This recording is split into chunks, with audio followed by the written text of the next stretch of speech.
Já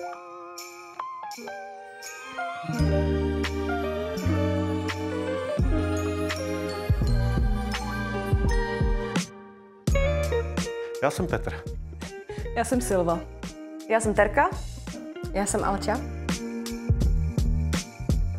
Je kouč podaná ruka někomu, kdo potřebuje přejít přes rušnou cestu.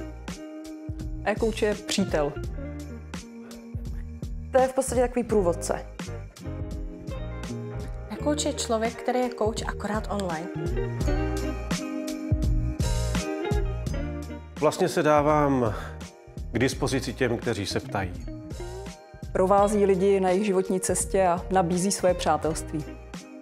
V podstatě se snažím navázat nějaký vztah s těmi lidmi a pochopit jejich pohled na svět, nebo jejich pohled spíš na tu víru. Odpovídám těm lidem na ty otázky otázkou. Někteří hledají přátelství, potřebují se třeba vypovídat. Někteří skutečně hledají Boha a zajímá je víra. A někteří řeší nějakou svoji konkrétní životní situaci. S tím, že možná hledají nějaký smysl, ať už to je světa nebo svoje existence, anebo s tím, že vlastně jsou třeba naštvaní na Boha. Zmatek ve spiritualitě, zmatek v osobním životě. To, s čím jim pomáhám, je ty zkreslené představy trošku přemalovávat realitou. Že na ten svůj život a na to, co řeší, nejsou sami.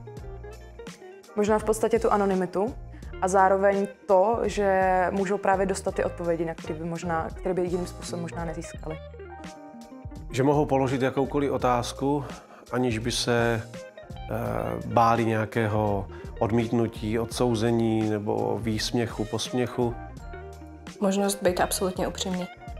Sami se sebou i s náma.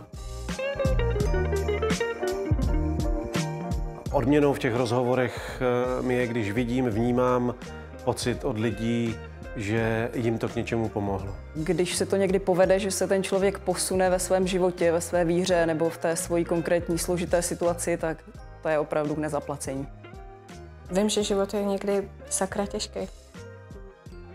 To, že tam můžu pro ty lidi být v tu chvíli, kdy mě možná nějakým způsobem potřebují, a to, že mi ten projekt Hledám Boha dává velký smysl.